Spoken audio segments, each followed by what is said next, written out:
Assalomu alaykum hammaga. Xo'p, bugun sizlar bilan B daraja ikkinchi testni tahlil qilamiz. B daraja ikkinchi test birinchi mavzudan. Xo'p. Bizga berilgan ma'lumotlarni tahlil qilishni boshlaymiz. Birinchi bo'lib 95 A va B ning yig'indisi 95 ligidan foydalanamiz. 57. Bu degani A va C sonlarining yig'indisi 57 bo'ladi. Bo'ldi.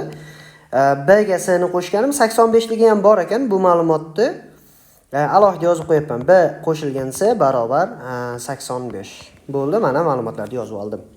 Bizdan so'ralayotgan narsa B va C ning ayirmasi. Tenglamalar sistemasini yechish qoidasiga ko'ra bu ikkala yozilganda ayirib oladigan bo'lsak, A lar yo'qolib ketadi va o'rnida B minus C qoladi. B minus C ham barobar 95 ayrilgan 57. Oxiri 8 bo'ladi, bu yog'i 3 bo'ladi.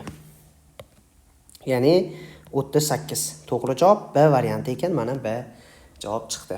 Endi ikkinchisiga o'tamiz. Ikkinchi testga diqqat bilan qaraymiz. Ma'lumotlarni tahlil qilib olamiz. Qarang.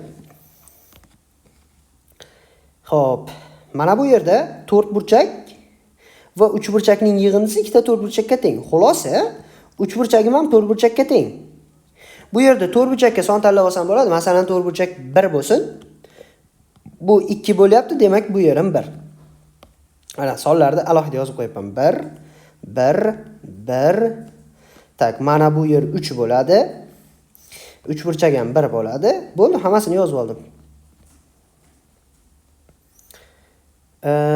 Xo'p, bo'ldi. Endi 1 ga 3 ni qo'shganimda 2 chiqish kerak. Endi 2 dan foydalanadigan bo'lsak, mana bu yerga 1 da 15 chiqib qolyapti. Voy, mana shunisi to'g'ri kelmadi. Bu yerda sal boshqacharoq qonuniyat bor shekilli.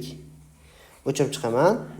Chunki 15 ga to'g'ri kelmadi. Bitta joyga to'g'ri kelmadimi? To'liq qaytadan ko'rib chiqish kerak bo'ladi. Xo'p.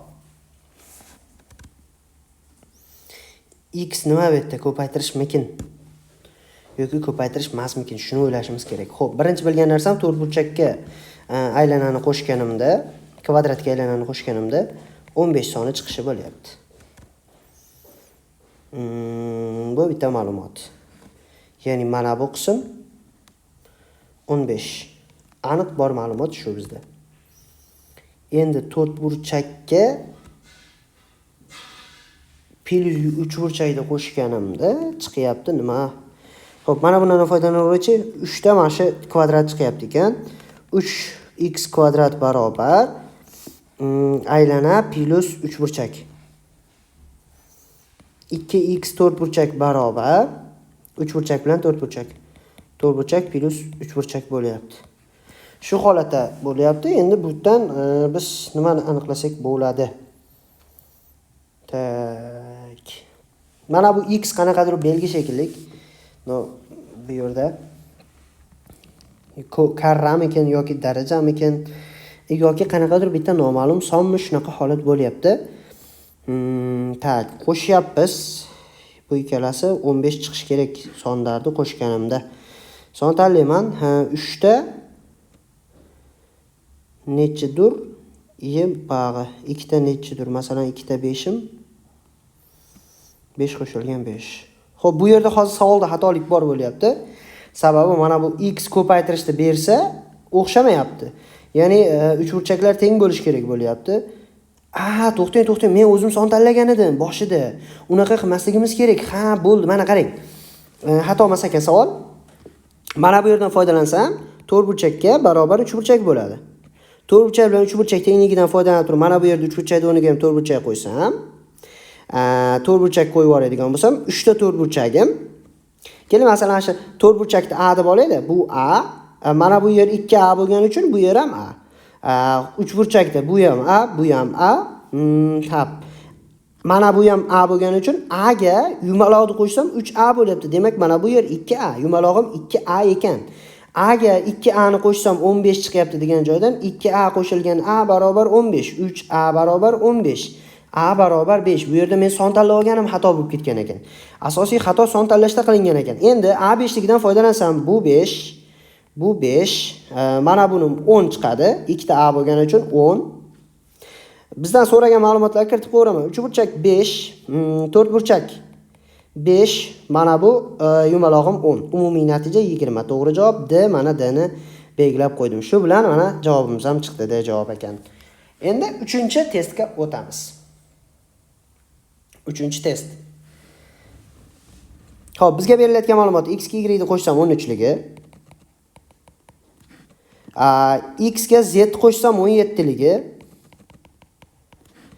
Z ga y ni qo'shsam 24 ligi. Y plus z barobar 24. Mana shu yerda bizga kerak bo'lgan narsa mana bu hammasining yig'indisi.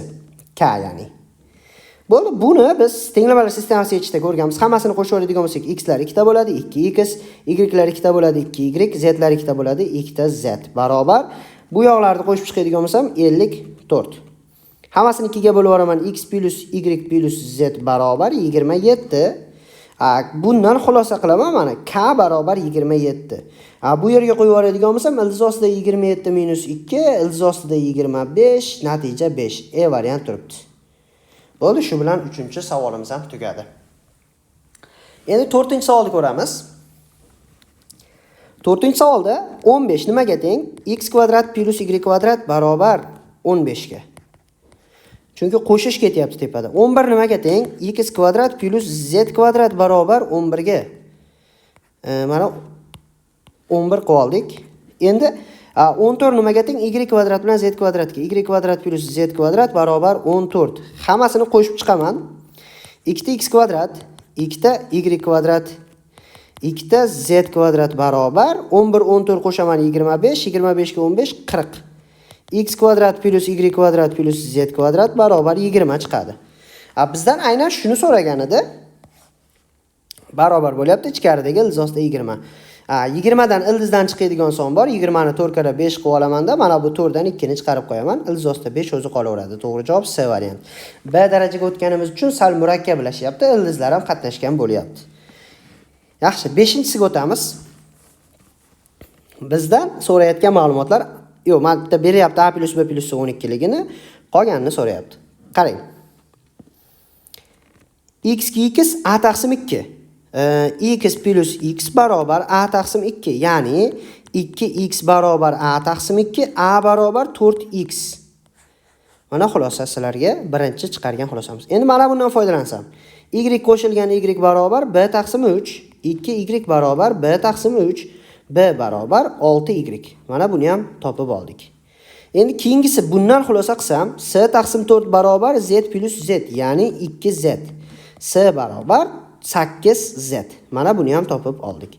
Endi bizdan qarang, A plus B plus 12 ligini so'ragan. A ning o'rniga 4x ni, B ning o'rniga 6y ni, S ning o'rniga 8z ni qo'yib yuboradigan bo'lsam 12 ga teng. Va bizda masalada qaranglar. Aynan mana shu narsani nechiga teng deb so'rayapti. Bo'ldi, bu ham 12 ga teng. To'g'ri javob D variant. Teng 12. Bo'ldi, shu bilan 5-savolimiz ham tugadi. 6-siga o'tamiz. 6-savol. Ko'paytirish berilyapti, qo'shish berilyapti. Qarang, A ni S ga ko'paytirsam 12A. Mana A ko'paygan S barobar 12 ko'paygan A. Ikkalasida ham A bor, demak S ham 12 ga teng. Mana S ni topib oldik. Bu yoqqa ham S ni 12 ligini, manatga ham 12 ligini qo'yib yuboraman. Xo'p, yaxshi, davom etamiz. Endi qaranglar, mana bu 6A dan foydalanaman. B ga B ni qo'shsam 6A, B plus B barobar 6A, 2B barobar 6A, B barobar 3A. Mana topib oldimmi? Endi shundan foydalanaman. Yana qarang, B 3A ga tengligi bor. A ga B ni qo'shsam, mana bu S chiqishi, ya'ni 12 chiqishidan foydalanaman endi. A qo'shilgan B barobar 12. B ning o'rniga 3A ni olib kelib qo'yaveraman. A plus 3A barobar 12, 4A barobar 12, A barobar 3. Ani topib oldik. Endi savolda nimani so'ragan bo'lsa, o'shani topib qo'yamiz. Savolda so'ragan narsasi B bo'lgan. Mana bu yerda B 3A ga tengligini bilamiz. Ya'ni 3 kara 3, natija 9. To'g'ri javob E varianti. Mana E ni belgilab qo'yapman. Shu bilan tugadi 6-savol ham.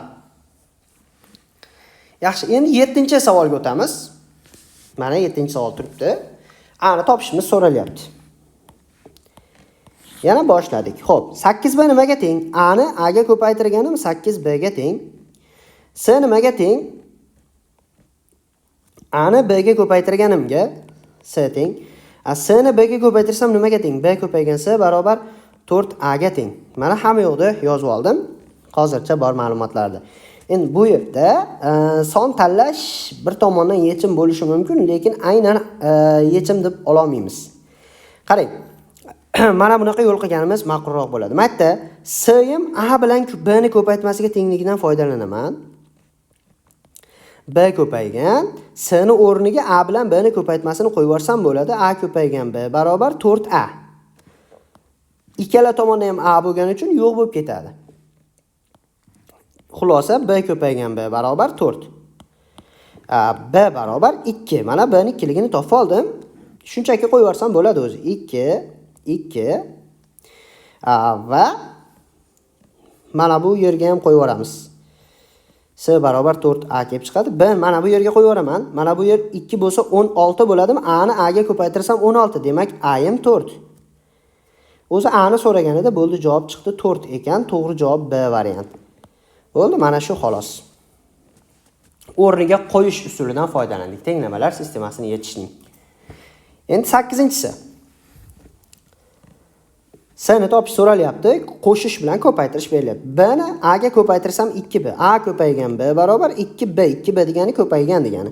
Qarang, ikkalasida ham b ko'payapti. Demak, mana bu a ham 2 ga teng. Mana shuni xulosa qila olamiz. 2. Xo'p, mana bu yerda ham a qatnashibdi 12 mana. Buni xulosa qilib oldik. Endi qarang, s ga qarasam, b ga b ni qo'shsam s barobar 2b ya'ni. Mana bu yerda s ga b ni qo'shsam 6a ya'ni 12. S qo'shilgan b barobar 12. S ni 2b'ligidan foydalanib turib shunday qo'yib yuboradigan bo'lsam, 2b plus b barobar 12, 3b barobar 12, b barobar 4. B ni topib oldik. Olib kelib qo'yib yuboraman. Bu yer 4, bu yer 4. S mana shu ikkalasini yig'indisi, ya'ni 8. S barobar 8. To'g'ri javob B varianti. Mana B ni belgilab qo'ydim. Shu bilan 8-misolim ham javobi chiqdi. Bo'ldi. Shu bilan bugungi tahlilimiz ham tugadi. B2 testni tahlili. Salomat bo'linglar, charchamanglar. Darsni tushuntirish bo'yicha izohlarga javoblarni yozib qoldiringlar. Ustoz zo'r o'tibsiz yoki mana bu yerda ustoz kamchiligi bor ekan. Xudo xolasa kamchiliklar bo'lsa to'g'rilashga, sizlar yozgan xabarlarni ko'rib turib motivatsiya olishga, ya'ni yana ham ko'proq shunaqa kontentlar, planlar chiqarishga harakat qilamiz. Salomat bo'linglar.